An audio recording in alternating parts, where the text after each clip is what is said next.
नमस्कार to all. आज मैंने जो क्वेश्चन किया है वो क्लास 10th का मैथ्स का है। इसके अंदर क्वेश्चन है from the top of a building 9 metre high building the angle of elevation of the top of a cable tower is 60 degree. The angle of depression of its foot is 45 degree. Determine the height of the tower and distance between building of and tower. Use √3 is equal to 1.732। तो इसके अंदर question है कि 9 metre ऊंची इमारत के शीर्ष से एक केबल टावर के शीर्ष का उन्नयन कोण 60 डिग्री है और इसके पाद का अवनमन कोण 45 डिग्री है। टावर की ऊंचाई और इमारत और टावर के बीच की दूरी पता करनी है अपने को। √3 की वैल्यू 1.732 का यूज़ करना है। फिर अपन मान लेंगे कि बिल्डिंग को अपन ने मान लिया AB और टावर को मान लिया CD। तो AB अपने को क्वेश्चन के अंदर गिवन है, AB दे रखा है अपने को 9 मीटर और यहाँ पे DE यहाँ पे ये दोनों आपस में इक्वल होंगे। क्यों इक्वल होंगे? क्योंकि ये जो है वो एक रेक्टेंगल बन रहा है, तो रेक्टेंगल की अपोजिट साइड इक्वल होती है। तो ये 9 मीटर है तो ये भी 9 मीटर होगा। तो DE जो होगा वो AB के बराबर होगा और AB अपने को 9 मीटर दे रखी है।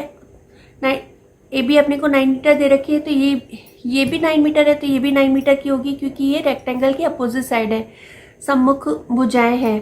फिर अपने को ये जो एंगल दे रखा है अवनमन कोण 45 डिग्री का दे रखा है, तो ये एंगल भी 45 डिग्री का होगा। क्यों होगा? क्योंकि ये दोनों लाइन पैरेलल है। पैरेलल लाइन के अंदर ये एक ट्रांसवर्सल लाइन हो गई, तिर्यक रेखा हो गई। तो जब दो पैरेलल लाइन को एक तिर्यक रेखा काटती है तो ये दोनों एकांतर कोण हो गए। ये जेड, उल्टा जेड बन रहा है, तो ये दोनों एकांतर कोण होने की वजह से ये दोनों एंगल आपस में इक्वल होंगे। फिर अपने को let the distance between building and tower is equal to x। ये तो बिल्डिंग दे रखी है, बिल्डिंग को अपन ने माना AB और टावर को माना CD। तो बिल्डिंग और टावर के बीच में जो डिस्टेंस दे रखी है वो उसको अपन ने x मान लिया। और यहाँ पे ये जो CE है, C को अपन ने h मान लिया, C को स्मॉल h मान लिया और अपने को फाइंड आउट करना है, h मान लिया।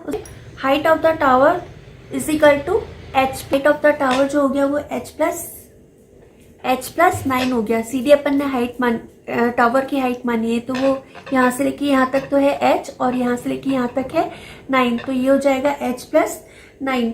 उसके बाद h प्लस 9 फिर इन ट्रायंगल ABD अपन ने ये वाला ट्रायंगल लिया, इस वाले ट्रायंगल के अंदर h फाइंड आउट करना है। तो जो फाइंड आउट करना है, जो पता करना है, उसको कोशिश करेंगे कि आप उसको अपन ऊपर रखें और जो पता है, जो गिवन है, उसको नीचे लिखेंगे। तो ये हो जाएगा x/9।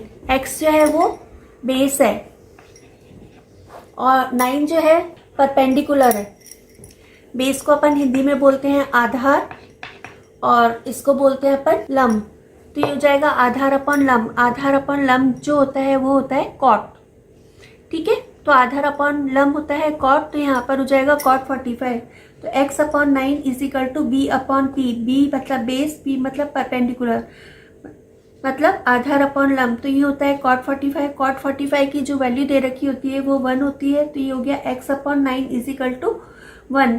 फिर x9 इधर डिवीजन में इधर ट्रांसपोज होकर के मल्टीप्लाई में हो जाएगी, तो 9 को अपन 1 से मल्टीप्लाई करेंगे तो x हो जाएगी वो 9 मीटर हो जाएगी। x मतलब कि ये जो बिल्डिंग थी और ये टावर था, बिल्डिंग और टावर के बीच की जो डिस्टेंस आ गई वो अपने पास 9 मीटर आ गई। यहाँ पर distance between building and tower, तो अपने पास x की वैल्यू जो आ गई वो 9 मीटर आ गई। फिर 9 मीटर आने के बाद यहाँ पर अपन ये वाला ट्रायंगल लेंगे। इस ट्रायंगल वो है BCE।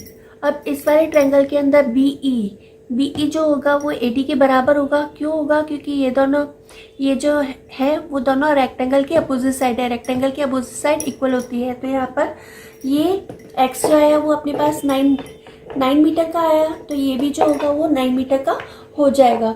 9 मीटर का होने के बाद अब अपने को ये स्मॉल h पता करना है।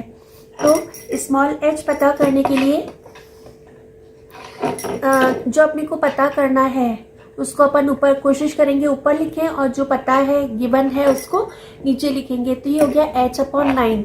h जो है यहाँ पर परपेंडिकुलर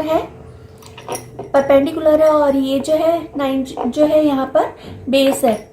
तो perpendicular upon base, perpendicular upon base, perpendicular upon base जो होता है वो tan होता है, और ये 60 डिग्री का एंगल बन रहा है। तो tan 60 डिग्री, यहाँ पे tan 60 डिग्री की जो वैल्यू होती है वो √3 होती है। फिर 9 इधर डिवीजन में इधर आकर के मल्टीप्लाई हो जाएगा, और यहाँ पे √3 की वैल्यू जो है वो क्वेश्चन में गिवन है कि 1.732 दे रखी है।